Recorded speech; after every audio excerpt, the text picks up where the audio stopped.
Welcome to the Innovation Conversation, a podcast about innovators, both in business and real life. Hosted by myself, Ricardo Pascual, and Harry McDonough. This podcast is also sponsored by ODEF Tech. ODEF Tech is your premier software development partner. Make sure you check them out at odev.tech. The podcast is also sponsored by Notion.so. Notion is offering 6 months for free for new users. Make sure you check out our website, thestartupevents.co.uk, to redeem this offer. Hi, and welcome to another episode of the Innovation Conversation. Today we are joined by John Stapleton. John, welcome to the podcast. Ricardo, thanks for having me on. I'm delighted to be here. Yeah, it's a pleasure having you here. Now, John, you're a man who doesn't need any introduction, but still I will kind of ask you to do one, just for our listeners back home. Yeah, no problem. I've got fingers in many pies, and I've done lots of things in the last 40 years. So I'm happy to kind of explain that a little bit. But I guess I'm the food guy, yeah? I'm a guy who's probably set up a number of businesses, 3 in fact, in the food space, in the food and drink space. And if I take you way back to 1987, believe it or not, that's when I came out of university and set up my first business, and that was Covent Garden Soup Co, which was, for those in the UK will recognise the brand. That's an example of it. Basically, fresh soup in a carton. You actually have one. I have one. It's an empty one, right? Obviously, because it's fresh. But I have one sitting next to me here usually, so I can use it as a prop. But that was, in 1987, we were the first to make fresh soup, yeah, believe it or not. I mean, fresh soup is so ubiquitous now. It's a thing. It's a category. People expect it almost. But back then, all liquid soup came in a can. So we were the first to put it in a carton. We were first to make fresh soup, first to put it in the chiller, and everything that went with that. We were told we were crazy, we were wrong, we would be stupid, and we did our best to prove everybody else wrong.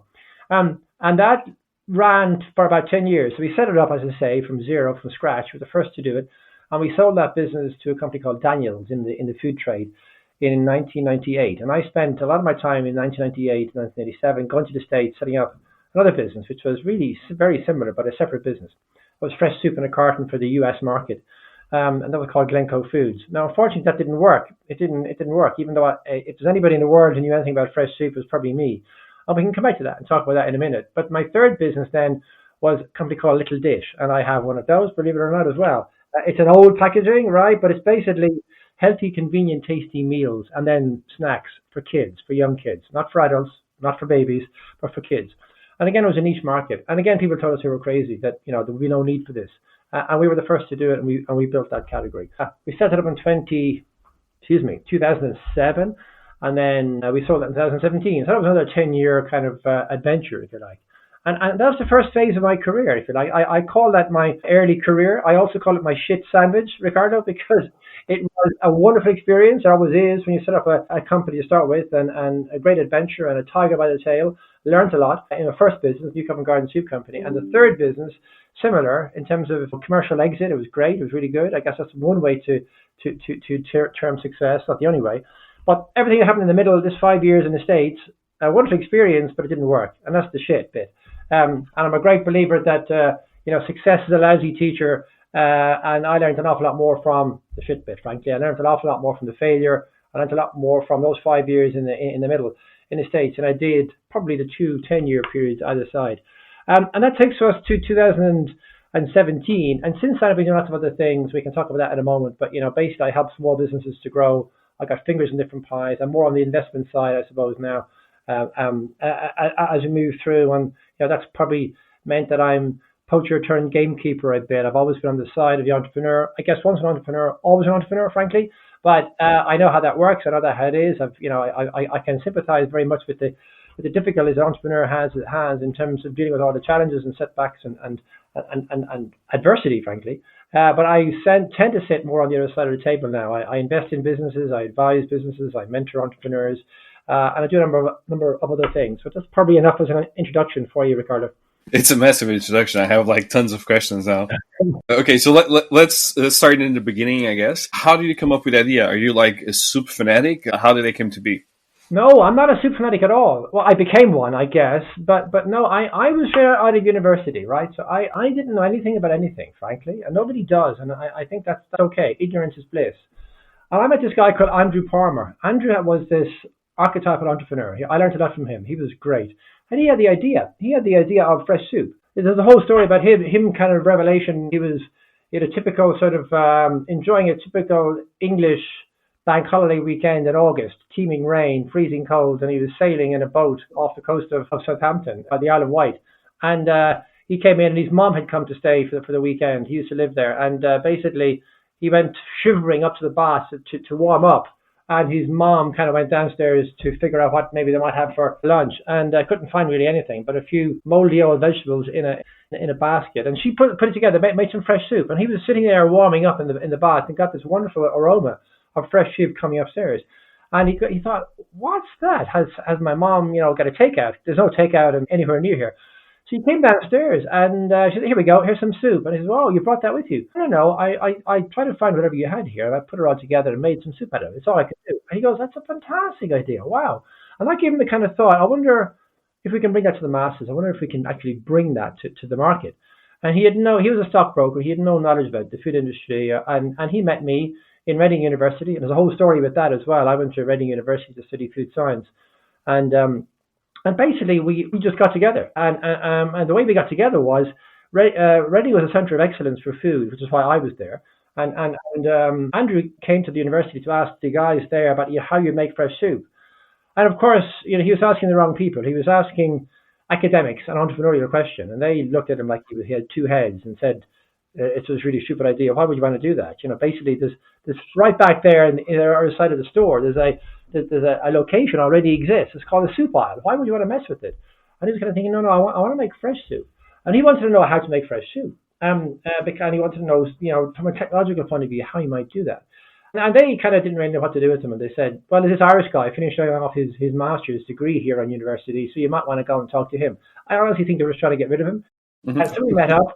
Yeah, we met up and we met down the pub for lunch, and we were kicked out at closing time because we spent the entire afternoon, the entire evening arguing, talking, discussing, like, what is this fresh soup thing and how might it work? And question after question with some sort of half-assed answer. And we didn't really have any answers. So at the end of the conversation, we had more question marks than answers. So we thought, you know what, we get on really well, and we complement each other very well. And why don't we just go and do it? So that, Ricardo, was how new Covent Garden Soup Company. I mean, a lot of time good ideas come out of the pub, but mostly they stay in the pub, right? And people kind of think, oh, it's wonderful, I could do this, I could do that. I never really do anything about it. But this one actually managed to get out of the pub, and we set the business up in 1987, like a long time ago. Ignorance is bliss. We had no idea what we were doing. We had no idea what we were letting ourselves in for. It was a huge adventure. We're a bunch of happy amateurs, frankly, trying to figure this out on the go. But that was the 10 years that kind of took us through, and it was very successful, of course, despite us trying to kill the business every so often because we made some silly mistakes. But thankfully, no terminal mistakes. We were making it as we went along. We were reacting to huge demand. We had got something right, obviously putting fresh soup in a carton. It appealed to the consumer, despite everybody telling us it was a crazy idea. So yeah, that's how soup came about. I was in the wrong place at the wrong time, Ricardo. So, to be honest, I'm a big fan of the company still. I still go and buy those soup all the time because they're super tasty. But how should I put this? At the time, there was no other alternative, right? Apart from tin soups, that was it. So how did the market? What was the response to it? Was the market saying, we kind of like this? Even the supermarkets, how did you even manage to get into supermarkets in the first place? Wow. They probably said there's no demand for this.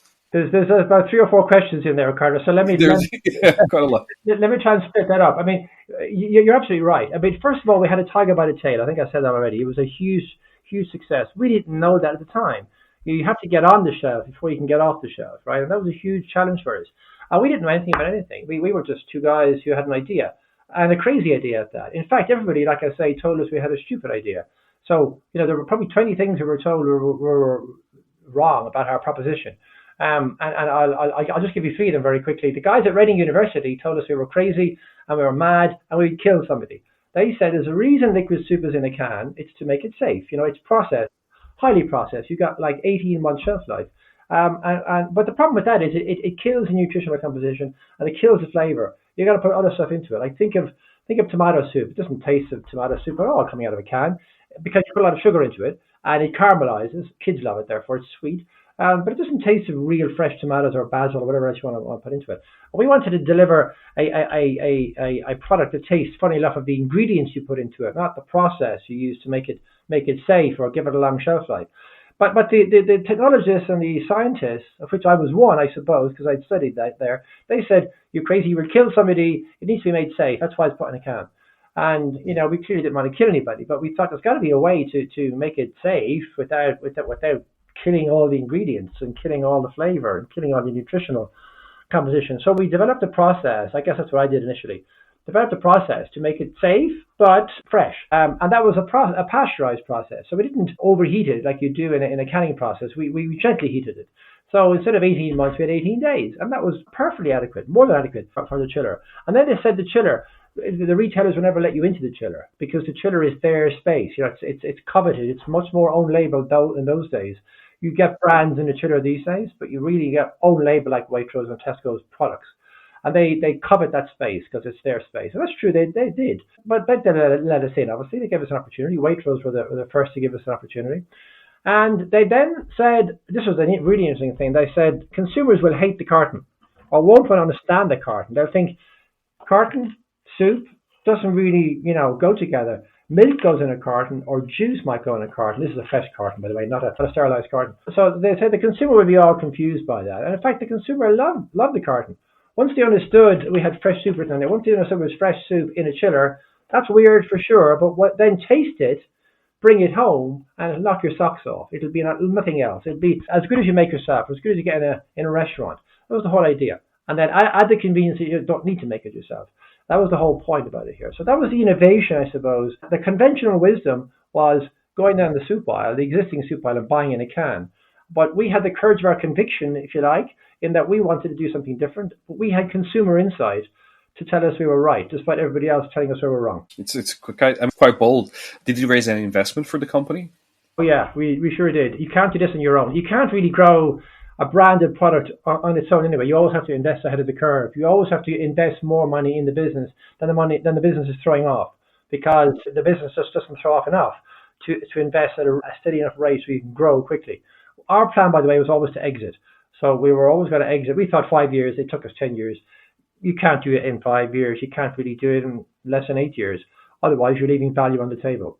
But we did want to exit, which is really critical in terms of getting investors on board, because you have to have an exit opportunity for investors to come in and come out. Yeah, they have to have a return on investment argument. So if you want to set up a family-run business and a legacy business and something you want to keep forever, it's very difficult to get investment, because how do you get investors out once they're in? But we had that plan, and people ask me, sometimes, how do you sell your baby type of thing, because you've set it up. I think, well, that was always the plan. Andrew as well. We always wanted to set up a business and sell it. We were a bit naive about how long it might take, but we did set it up for 10 years. So we spoke to a number of different sources of finance. There was no crowdfunding back in those days, so it was really kind of limited. Friends and family to start with, and then there was no real angel investors either, although we had a few. We went straight into VC, and we got Apex, who are a multinational, huge international conglomerate in terms of investment platform now. And even then, they were quite large. But they said to us, yeah, we like you guys. And I've really understood why they believed us, because we were, lots of question marks on our own mind. But they said, we'll get behind you. Just go get a listing first.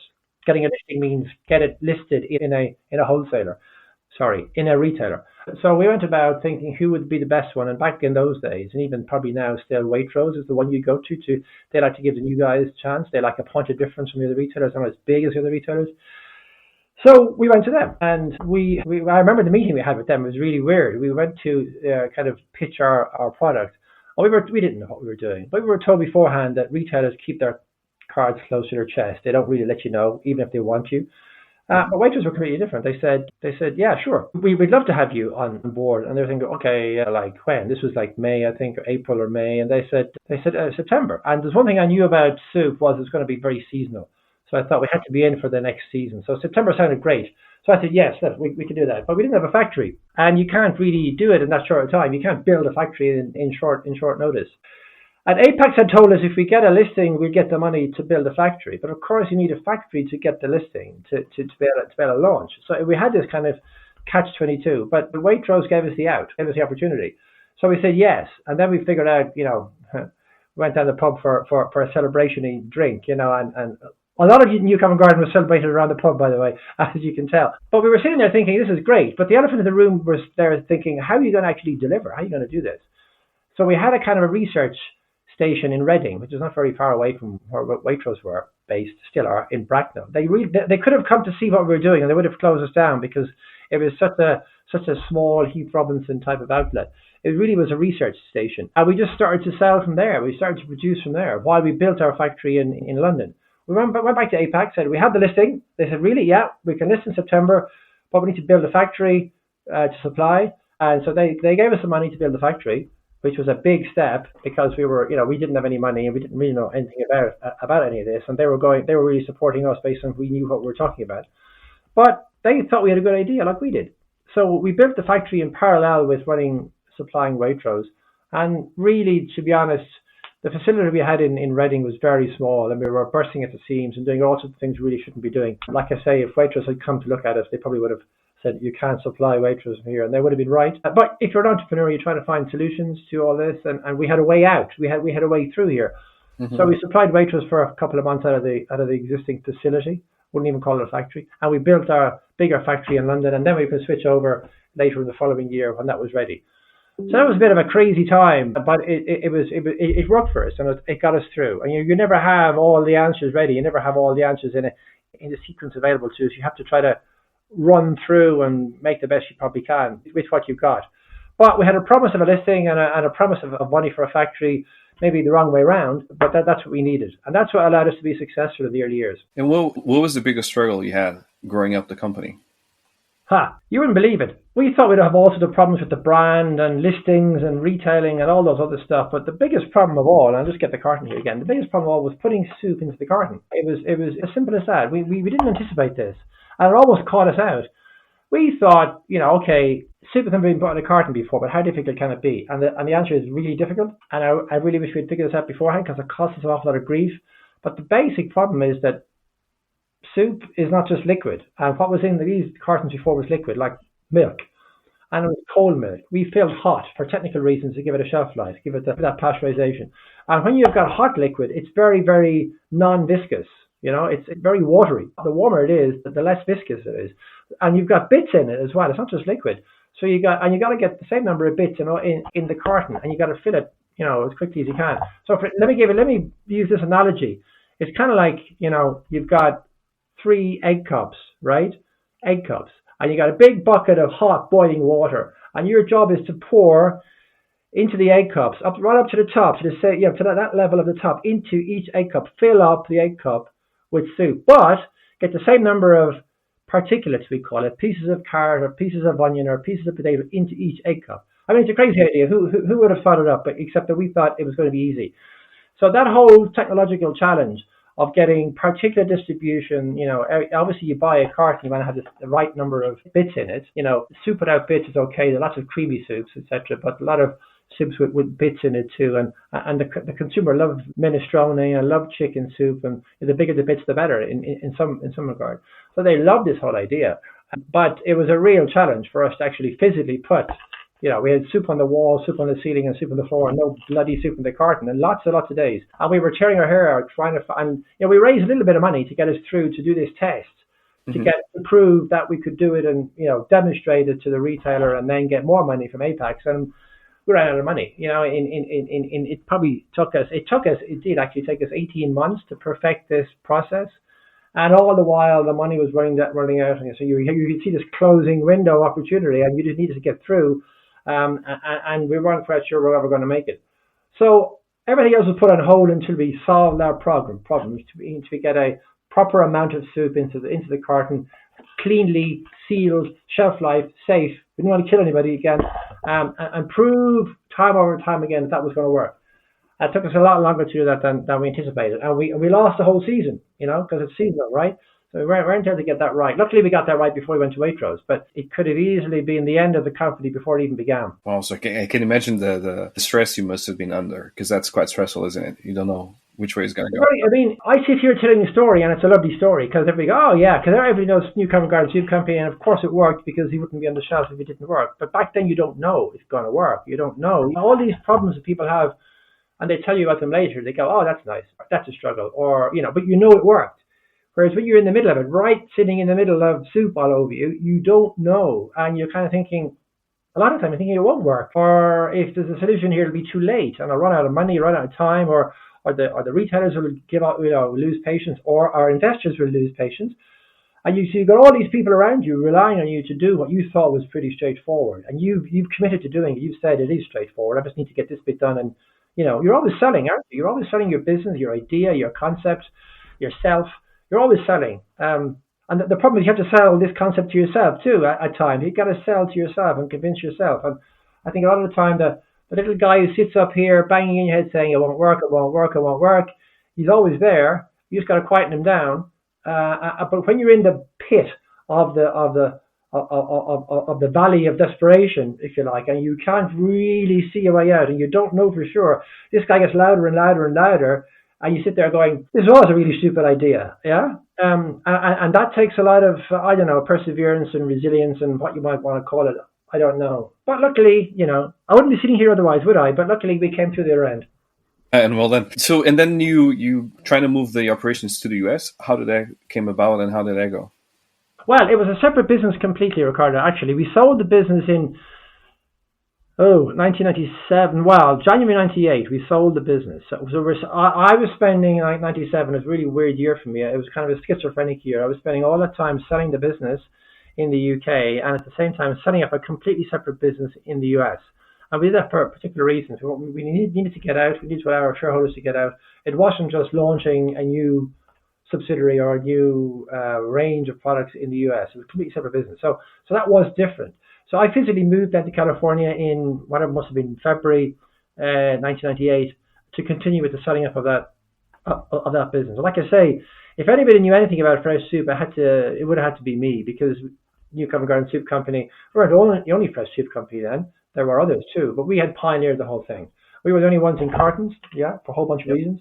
And we wanted to be in cartons again in the US. I don't have a US carton here, but basically it was very similar. So it was a different business, different shareholding structure. A lot was different, but a lot was the same. And I'd gone out there to raise money, to raise awareness, set up a business, build a factory, which in hindsight was probably a mistake, but build a factory because we had this technology which we had perfected over time. And of course, the US is a very litigious country. I was very apprehensive about outsourcing that and getting somebody else to do it and letting our IP maybe be available to others. In hindsight's wonderful, but in hindsight, it probably was a big mistake because it took a lot of money, and that was one of the reasons why we ran out of money. It took a lot of money to build a factory. We didn't get the rate of sale quickly enough to offset the overheads that we had, like we did in the UK. UK was much more successful in that regard in the early years. So we could cover our overheads more quickly, and then you could calm down and then grow. Whereas in the US it was different.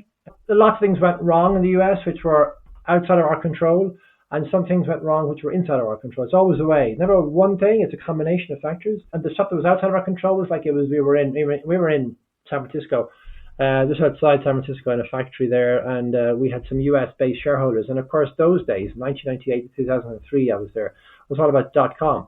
So nobody was anyway interested in soup or food. It was just non-sexy. .com was very sexy.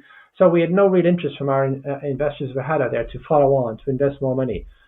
They might have listened to our argument, they might have, but they were really distracted with the .com phenomenon out there. So that was kind of outside of our control. And also a business tried to buy us as well. We were very kind of apprehensive about that. A company called Best Foods, who owned the Knorr or Knorr brand. They wanted to put Knorr into fresh. And I was very apprehensive about that. I thought they were just trying to find out what our technology is and do it themselves. Anyway, it took us a long time, but we realized they were genuine.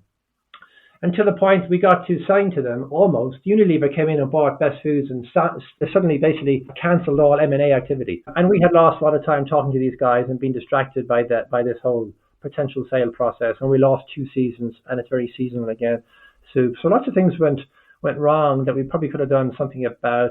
Lots of things were outside of our control. In the end of the day, though, it's like they have a different, what I call triangulation between quality, convenience, and price. Mm-hmm. In the US, and they have big refrigerators and they buy stuff twice a week, and their convenience is, they believe that frozen food is very convenient. They weren't thinking that this is ultimately in the UK then, and even still now, is extremely convenient. So their perception of convenience is different. Quality is different. So we didn't get that right. And ultimately, we weren't getting what we call the rate of sale, the churn, the number of units per store per week on an ongoing basis wasn't as high as we needed to be, like I said earlier, to offset our overheads. But like I said earlier, success is a lousy teacher, but when you've got failure, you're very exposed. And I learned a lot about soup, about the States, about business, of course, but I learned a lot about me, because you're sitting in the middle as the guy who brought it all together. And it's very exciting bringing it all together, selling the idea to shareholders, to retailers, to staff members as well. But when all that goes bottom up, then it's a very different matter. And the enthusiasm you have when you're setting up a business and doing something for the first time is completely turned on its head. It's a very, very desperate situation when the business isn't working. And that was a huge learning curve for me, a very chasing experience. But I do believe I learned more from that than I did from any of the successful businesses I was involved in.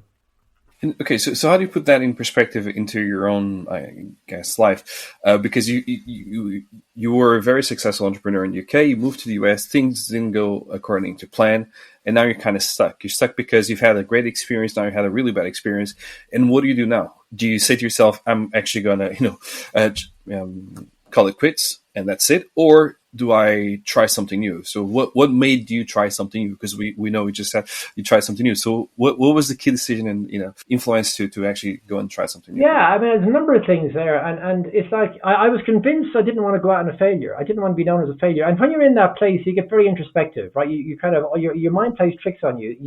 Don't really think rationally. You don't think, I've been successful, I can do it again. All you think of is the failure. And then you think of, was it success despite me? Or, were there other reasons why New Covent Garden worked? Nothing to do with me. And I was just a passenger, if you like. That's not true. I don't believe that. But at the time, it's very difficult not to believe that, because you're kind of staring at a failure in the face. And it's also very unusual to have this shit sandwich or otherwise, but it's very usual to have this success, failure, success. Normally you have a failure, and then you figure it out and you have a success. And that's usually the curve. So there's a kind of I suppose, redemption story here in one way. I had no idea what it was, but I was so convinced that I absolutely had to do it again. I had to prove it to everybody, but mostly to myself, that I could go out on a success. Now, how do you measure success? I mean, that's the next thing. Yeah, I guess the issue is, to the outer world, it's all about commercial success, really. But there were lots of successes in the other businesses as well, like doing things for the first time, proving people wrong, and demonstrating that all the experts were giving us advice, and we were still like a red rag to a bull, that we were going to do it anyway, and demonstrate that they actually were wrong. And the conventional wisdom is very powerful. That's why it's convention. But I believe it's much more to do with convention, actually, and not a lot to do with wisdom. But that is a problem, Yeah, and I think if you look back and look at things that have never been done before, you think, why were they never done before? Because they're so much better. But if you listen to the conventional wisdom, it's like the old story about automobiles versus horses. Horses were a great solution at the time, and a lot of people thought, well, they work. You have a horse, and they eat grass, and they pull a cart, and what's wrong with that? Until, cars. And then there was, electronic cars, and then there was self-driving cars, and everybody go, well, why would you even need that? Well, if people wanted, if people really, buy it, then there's a need. So the whole idea of conventional wisdom was okay, great while it lasts, but we want to have the courage of our convictions. We had that conviction that we could do something new. So take that to the States. It didn't work. Okay, well, there's your conviction out the window, right? But it's kind of like, okay, well, what else can I do? And I had no idea what I could do, other than I needed to come out on a success. I needed to prove to myself that I wasn't a failure. And it's kind of difficult when you're in that introspective place and you're looking at yourself very exposed in terms of, why did it go wrong, and everything comes back to you. At least you think it does. And a lot of it should do, because I was the one who went to the stage to say, believe me, trust me, I know what I'm doing. I've done it before. I can do it again. And it failed. Now you can pick it apart and say, well, it wasn't me, but you just lose time. You just got to move on. So in essence, for me, it was a question of having the courage of my convictions that I could do that. I had done it before with a product, and I need to do it again with myself. And that's a different matter, of course, but it's like a lot of similarities there. So I needed to kick on. Now, my wife is German, so we moved back from the States to Germany, and I'm speaking to you now from Munich. I live in Munich. And I moved from the States from California to Munich. So my kind of thought process was, what do I do now? But my third business was set up in the UK, because that's for a whole bunch of reasons. That's where the contacts were, that's where the opportunity was. food and drink is much more entrepreneurial in the UK and Ireland than it is in Germany. That's a different story, but so true. And that's where Little Dish came from. That's where this whole idea of fresh, healthy, convenient meals for children came from. And we in my business partner, I've set up businesses each time with a business partner. We recognized there was an opportunity in the market. It was around about the time when people may remember when Jamie Oliver was making this kind of one-man crusade to improve the quality of food. Meals. You'd have people sitting in pubs having a drink that didn't have kids at all. They would be talking about all this, school dinners and turkey twizzlers and all that sort of thing. So it was a very topical issue, and it was probably, if any time, a good time to raise money for this particular idea. So we got together, and I suppose to a certain extent with New Covent Garden did it all over again. It was a fresh product, a branded product, and I knew a little bit about that. I knew a little bit about Waitrose and Tesco's and Sainsbury's and retailers and how to actually sell this in. It's a completely different marketplace. It was designed for children, not for adults. We were told all sorts of things that why do you need this? Why is it necessary? It's not really a category or a niche at all. And we proved them wrong, because the minute we actually launched the product, consumers who are mothers primarily loved it. And one point I'll make here was the consumer insight we had was very strong for New Covent Garden working. And the consumer insight for Little Dish was based on, we're selling them a meal. Okay, it's a meal, right? It's a meal with lots of nourishing ingredients in there. And we take the care and attention to do it as good as you would do. So in terms of the provenance of ingredients, there's lots of care and attention to where the meat comes from, where all the ingredients come from. But we were never really selling a product. We were selling reassurance. We were selling reassurance to moms in particular and parents in general that we were going to take all the steps necessary to make this safe, make this healthy, to make this nourishing for your child. So as good as, actually better, but we never said that, as good as if you had the time and inclination as making yourself. And we were selling reassurance that you don't have to worry, that we're going to take care of all the stuff that's really important and you can get on with your daily life. And that was the thing that really mattered, really, I think, to something that resonated with parents. And also it tasted really good. So there's nothing worse if you have kids and try to feed them something and they don't eat it. So it all ends up on the floor rather than in the kid's mouth. If you have a product that the kid consumes, you'll buy it again and again and again. And obviously we focus on making sure that the product tastes good too. So a lot more besides. But that was the consumer insight, I think, from an innovation point of view, which led me to believe, okay, this is the third idea. This is the third business. Although I lived in Germany, let's set up the business in the UK and let's drive it. That was 2007 or so, and like I say, we exited in 2017. So I'm curious about one thing. I'm sure you had a lot of bad days, right? And how do you navigate those bad days? Because opening up all these businesses, you probably had a lot of struggles. So how do you manage that? Do you go back to your wife and it's just the whole family thing that gives you support? Do you go to the gym or work out? Do you call some friends?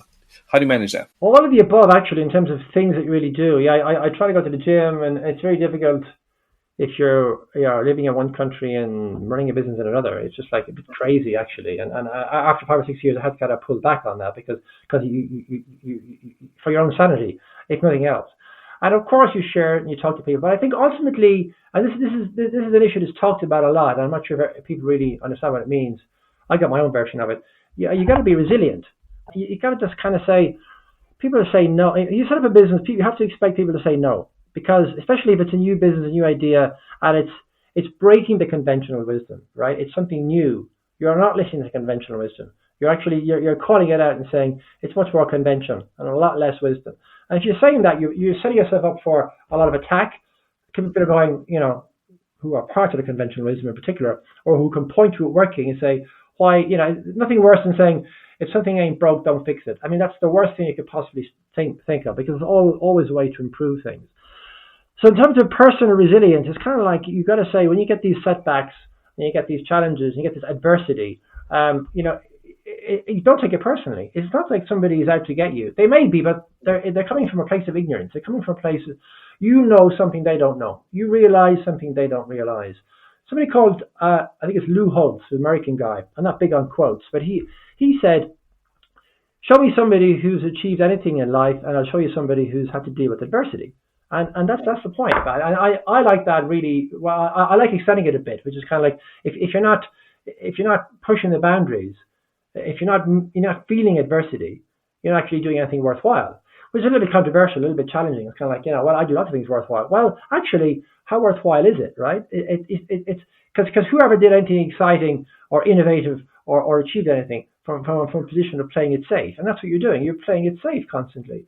An entrepreneur needs to be happy is the wrong word. An entrepreneur needs to be comfortable with risk and needs to be comfortable with uncertainty. I don't think you can possibly get into setting up your own business without understanding that is the case. And I'm not saying that there's no risk, so therefore you go and do something. There's always a risk if you're doing something for the first time. There's always a risk if you're changing the conventional wisdom, because the conventional wisdom is a non-risky version. It's the version over time that has been proved to work. Now you're saying, I'm not going to do that, I'm going to do this instead. And people are going to go, it won't work, and there are lots of reasons why. And there are reasons why, but you still have got to say, well, I'll make it work anyway. And that's the issue about risk. So I think you have to be able to recognize the risk and mitigate the risk. And then you have to be able to deal with uncertainty. And uncertainty is all around us. I mean, talk about these days. We thought with Brexit, and we thought with COVID, and we thought with war, and we thought with cost of living crisis, and we thought with that's all. It can't get any worse, or it can't get any more uncertain. And now we got tariffs, and we got Trump, and we got uncertainty with the war is still there, and all sorts of things are happening which people are talking about and making maybe making more out of it than it is. But it's a very uncertain world. And all I would ever say is it's always been a really uncertain world. My father-in-law, obviously German, grew up here as a child after the war, and it was a crazy time. It was like the whole place was in ruins, and they had to kind of just figure it out and grow the business, grow the country back again. But it was at a very challenging time, but a very challenging time in one way, but a huge opportunity in another. So I think uncertainty brings opportunity. I think the more uncertainty, the better for a startup. The status quo favors the establishment. I think that's always the way. And the establishment likes to have, a certain future and can make plans strategically. Whereas a small guy is much more agile and can move around and change things and take advantage of situations which, are just a large organization can't. And I think basically if you take all that together, that's what an entrepreneur is. So it stands to reason that you're going to get more than your fair share of adversity. It just stands to reason. I always say that adversity is your friend, because it demonstrates that this is the case. You're in a very uncertain environment, but you can take advantage of that. You can see the opportunity. You can chase down opportunity. Think of all those businesses that came out of the 2008, a long time ago now, the 2008 recession. Airbnb, WhatsApp, Uber, lots of those companies came out of them at that point when everybody was thinking, I'll let the dust settle, I'll sit down and I'll put my tin hat on and I'll wait for things to improve. Well, you do that, but you lose the opportunity that exists because of the chaos and the uncertainty that is there, economic chaos in that case.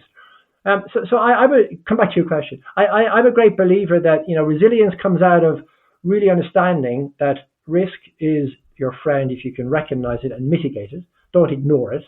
And uncertainty is your friend because the more uncertainty, the more opportunity it presents. And the third thing is don't take setbacks personally, because setbacks demonstrate that you're onto a good thing. There's more roadworks in the way. You take the path of least resistance, and it means you're doing things like everybody else have done them in the past, or you've got a regular job. Take the entrepreneurial route, and you're going to get a lot of resistance. And that's just the way it is. You have to expect that to be the case. So if you find that you're sitting there in the middle of a problem, what do I do next? How do I go forward? Then I think being an entrepreneur, you seek out opportunities and you understand that you need to be resilient, not because you need to be Superman or Superwoman. No, you just need to be honest with yourself. That's how it's going to be because that's the path you chose. And that's all I've ever known. I came out of university and did this thing with Andrew at New Covent Garden Soup, then I did the States, and I did the Little Dish thing, and now I do more entrepreneurial things. I wouldn't know how to do anything else anyway. So it's not as if I had a huge choice. I did have a choice though to sit and wallow in my misfortune or carry out a very protracted post-mortem of what the problem was and wonder if and shoulda, coulda, woulda. Sure, you could do that, and you do that. But only for a few weeks, and then I think you got to put it behind you and you got to learn from it. And the last point I make on this is I think the real learning from it is that it's a failure, and a failure hurts like hell. And you can't make a career out of failure, but I think there's a huge opportunity from a failure. Meaning that if you want to learn from failure, you got to absolutely got to recognize that it does hurt like hell. So failure is not a great place to be, but it's a wonderful place to have been because it does hurt like hell. And if you're allowed to feel that pain, then you got to think, there's one thing I'm going to make sure is that I never feel this pain again. And you kick on from there. And it's a great lesson. That's why failure is a great lesson, I think, as much more than success is. So, Ricardo, all those thoughts kind of working around in my head, coming out of the States experience. I moved to Germany, so I had a clean break. I kind of get my head clear of all of that, and then decided what we're going to do next. And I get all those elements are part of what made me decide what I was going to do next. And I'm curious on one thing, because now you're an investor as well. So when you're looking at early stage startups, what's the one thing you kind of pinpoint, or you're always trying to find that in an entrepreneur, and they're going to be successful because they have A, B, and C? What are those things? Did you say agency? Yeah. Yeah, it's just obviously, but you mentioned being resilient and able to manage with, all the curveballs that life throws at you. But how are you able to find that in an entrepreneur? No, absolutely. I think that's a really good question. And people ask me this about, having gone to the dark side, having been an entrepreneur. And by the way, in each of the three businesses, I raised money from institutional investors. So we had VCs or private equity in each case. So I've always sat at the table with those guys. I'm sitting at the other side of the table as that guy with the entrepreneur. And it's really interesting environment, especially coming from the entrepreneurial side. But to answer your question, it's kind of like there's 20 things probably that an investor would look at. More. I mean, as complicated as a business can be, and I think you really want to look at it in a simplified version. Don't think it's too complicated. Otherwise, you look at 100 things. There's probably 20 things you want to look at in any business from an investment perspective. And they might be wrong or they might be right. Through your due diligence, you think, that's a bit weird, or that's a problem, or maybe we can help them put that right. I think within those 20, let's say, there's probably three. There are three things that if they're wrong, you walk away. Now, the other 17, let's call them, if they're wrong, you might think I'll go with them anyway, or you might find a way to put them right. Now, there's never 17 things that are wrong because that's too many. But there's three things if they're wrong, I don't think there's any way back. And it's very difficult to put them right. And they are product, scalability, and people. Product meaning you have something that consumers will buy. You know what I mean? So you're meeting a consumer need, a very specific consumer need that you've defined, that your brand talks to, and all this stuff. So when I say product, there's a lot in that, but there really is a product that makes a difference to a consumer group, and they'll buy it. Number two, the scalability bit is they'll buy it, and there's lots of them. So there's lots of these. It's not a niche market. There's an interesting thing we had with Little Dish. We're wondering, is it a niche market? Is it too small? People aren't having that many kids. But it worked out really well. Much smaller market than fresh soup. Everybody almost. But by the way, if you try to sell to everybody, you end up selling to nobody. So you got to be really careful who you're selling to and define that. So product and scalability have to be, they really have to be there. It's very difficult to invest in a business if they're not. And the third thing is team, people, entrepreneur, resilience. Call it what you will. And even these days, having got into this investment in an investment situation in a more formal way, post coming out of Little Dish in 2017. So I've been doing it now for 6-7 years. I'd probably reverse those around and say it's person, team, entrepreneur first, and then product, and then scalability. Or get me on a bad day and I'll think it's team, right? Because it's so important. I think that is the thing, to answer your question, that you invest in. And I remember sitting in conversations with Apex. Apex were the investment house that got behind us in New Covent Garden way back in the beginning. I remember sitting in meetings with Ronald Cohen, who subsequently became Sir Ronald Cohen. And he was a great guy, actually. I remember saying to him, so why are you investing in us then, Ronald? So what about this proposition makes you feel this is going to be a success? And I thought he would say something like the first two, like product, because we're all focused on the product. Product's cool, really interesting idea, different. You either like it or love it, and either love it or hate it. I mean, if you hate it, you point out why it won't work, and if you love it, you say why it will work. I thought it'd be that. He said, well, there is that, of course, but really it's about people. Really it's about you and Andrew and the team you're bringing together. And I thought he was, kind of basically, just saying what I wanted to hear. But the more I understood this over time, the more I see this, especially from the investment side, he's right. It's kind of like, which do you want to have? If you had to choose between a really good entrepreneur and an average idea, and an average entrepreneur and a really good idea, which would you choose? Now, the answer is I'd like to have both, of course. But if you had to choose, I would always go for the really good entrepreneur and the average idea, because a good idea will only ever stay a good idea on paper. You have to have a really good entrepreneur to implement it. And back to what I was saying earlier, you get knockbacks and setbacks and challenges, and you get so many obstacles in your way that you begin to think, are you being singled out here? Now you're not, but you're swimming against the tide, right? You're doing things differently. So you're back to my point before. You're going to get a lot of obstacles in your way, right? So you need to have a really strong entrepreneur who is resilient, who has perseverance, who doesn't mind getting knocked down and stand up each time, who has a thick skin, it doesn't take things personally. And that's what Ronald meant, actually, way back then. And that's what I think I mean now as well, to get to a point where, it's all about the entrepreneur. So, answer to your question, if there is only one thing and you had to choose one thing in terms of an investment opportunity, and, you can't ignore the other 20 or 19 or things, of course not. But if you had to say this is key to me, and if not, I'll walk away, then it's the team, it's the entrepreneur, it's the level of resilience that the person in charge or the team in charge or if you're a co-founder, the two of you in charge demonstrate. I think then, how many times will you get up after you've been knocked down? There are sort of things that an investor is trying to make a judgment on ahead of time before you're actually put to the test. It helps if you've demonstrated it in that environment already, of course.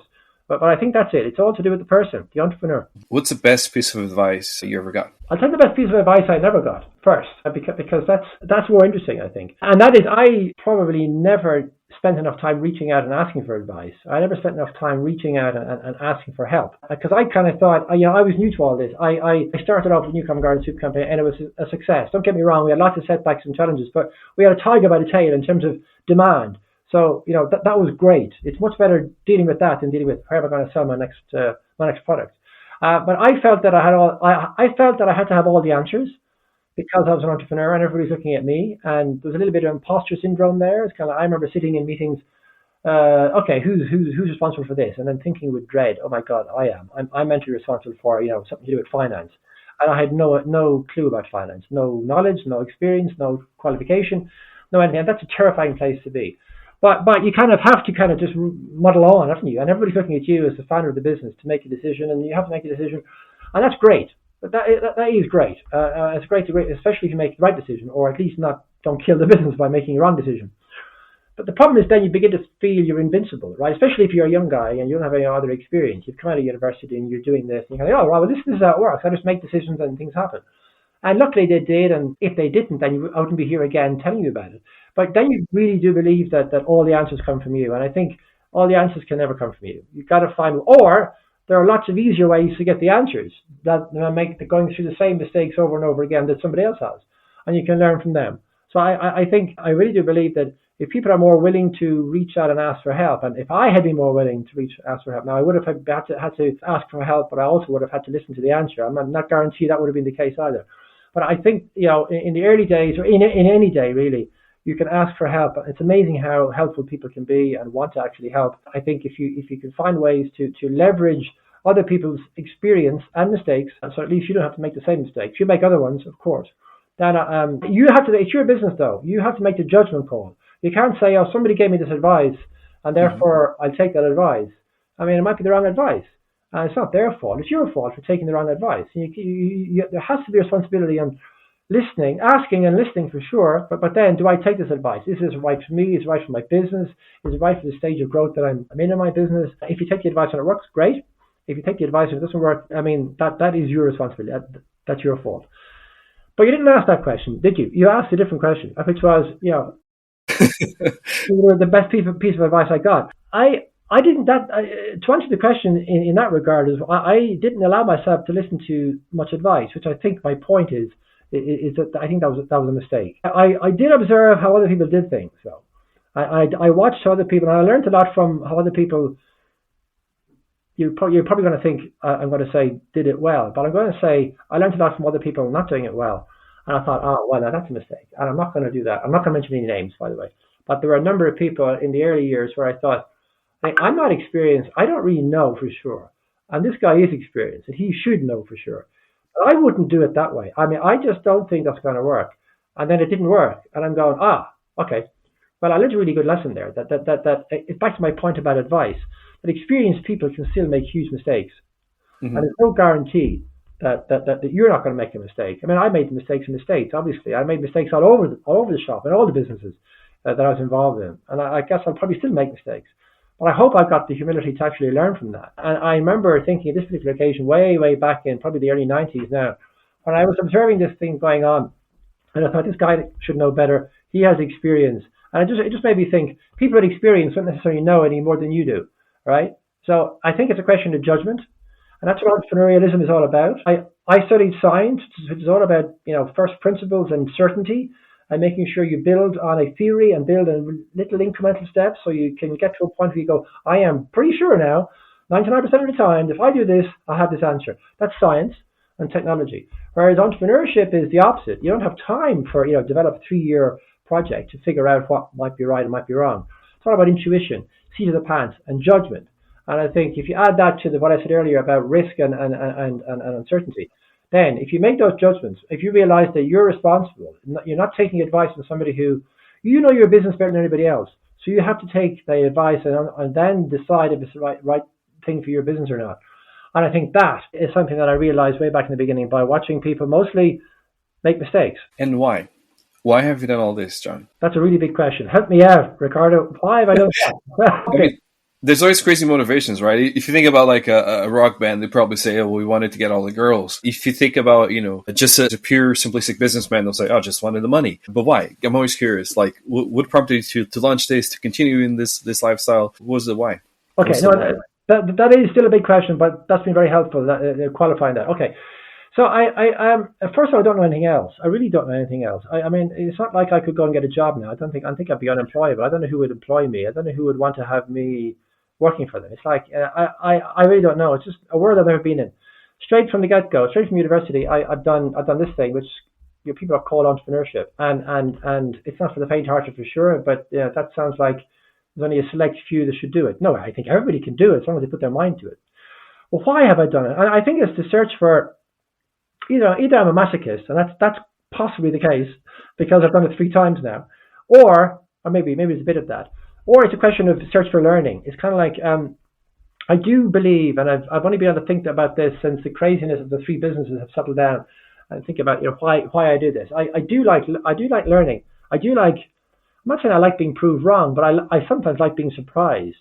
For example, I remember somebody came to me with the business plan, and people come to me with business plans all the time. And I don't really have time always to look at them in detail. But this particular person, she came to me at a conference, and I said, well, should we look at my business plans? Well, okay, I will. Over lunch, let's go and have lunch. We have a sandwich and a coffee, and she demonstrated a business plan. It was really interesting. I thought, okay, that's not bad. Now, there are certain things in there that were just wrong, but that's not because she was wrong about it. She didn't have the experience, and that's what she was asking me for. So I said, you should really consider this, because it always, in theory works like that, but never really in practice works like that. And maybe you should change this around. It was literally a half-an-hour conversation. And then she called me up 2 weeks later. And I said, oh, my God, here she is back again. I thought that was done. No, she wanted to talk about it again. I said, okay. And she had listened to all the things that I'd said and incorporated them and changed them in her business plan and changed them in her business model. So this assumption she had in her business model was now different because of the conversation we had. I think, okay, she was listening. Well, that's great. But in addition to that, there were other things that I'd said which she hadn't incorporated. But she didn't say, she didn't ignore them. She said, now you said about this and about this, and I've been thinking about this, and I can see how you'd say that. But I actually think the opposite. And she gave a really good justification for why she thought the opposite. And that's an example of what I think of taking responsibility for your own business. Having control of your own business destiny. You ask somebody advice, you take the bits you want, then you think about the other bits which you don't think work, and then you don't take them, and you push back. So she pushed back to me and went, I like this bit and this bit, I put it in. I don't like this bit, let me tell you why. And I'm there going, well, that's fantastic. You know your business a lot better than I do. I give you advice, and I'm having coffee in the meantime. I'm thinking of something else. But it's up to you to do something with that advice. And you absolutely have taken this and not taken that, and now coming up with a justified argument to say why I don't think this is right for me. Not just I don't like it, or I'm going to ignore it, or I don't want to talk about that bit because I think you're wrong. I don't want to tell you you're wrong because I've asked you what you think is right. And I thought, wow, well, you know what? This is very interesting. First of all, the business is interesting. Secondly, the product is interesting. But thirdly, more importantly, you're interesting. And I might even put money behind you in terms of let's look more closely at this business. And I did actually invest in her business, and I went from there. So I really like that. I feel with the energy. It's kind of like, it's kind of taking the best bits that I can give, but the best bits somebody else can give, and something else. I'm putting it together to get the best possible environment or outcome or set of assumptions or business. And I think that's a real definition of synergy. And that's really exciting. And I like being part of those sort of situations because I could give the benefit of my knowledge, wisdom, experience, call it what you like, but it's not always exactly right for every situation. What you need then is a smart entrepreneur who actually manifests that and demonstrates that. And I learned something. It's those sorts of ways if those such situations I like being in, because I do learn something and I'm challenged to think about, yeah, but why would you do it that way? And the worst answer I've ever is heard is, well, that's how it works around here. That's how the food industry works. Well, that's the most stupid reason to ever do it in the first place. Maybe we should think about a different way of doing it. And I think when you're putting it on in an entrepreneurial environment, you come up against people and environments and situations and examples like that an awful lot more often than you do if you're not. So that's why I'm still involved in it. I'm more involved on the investment side now, but I still have conversations like this, and that excites me and that keeps me going. I'm not going to set up a fourth business, by the way, Ricardo. That's what you're asking me. But I'm still involved in the industry, still involved in the ecosystem, and I love the entrepreneurial way of life, and I wouldn't want it anyway else. That makes sense. John, as we're reaching the end of the podcast, if people want to reach out to you, what's the best way of doing so? Wow. I mean, it's really easy to reach out to me. Just go on LinkedIn. I'm all over LinkedIn, I suppose. People say to me I am anyway. And so, yeah, just DM me on LinkedIn. That's the best way to do it. I have a website. I do a bit of, thought leadership stuff, and I give some keynote speeches and stuff like that. So that my LinkedIn is more to do with the business interests I've got. You'll see that. And my website, which is really simple, it's www.johnstapleton.eu. That talks about me as a keynote speaker and the kind of talking I do about the wider picture and the wider environment. So you can get me on either of those. But I think the easiest way is just look me up on LinkedIn and DM me, and I promise to get back to you. It might not be within 24 hours, but I will get back to you. Sounds good.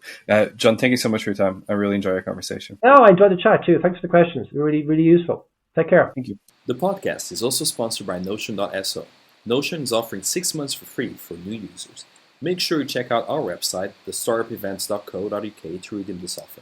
This podcast is also sponsored by startupnetworks.co.uk.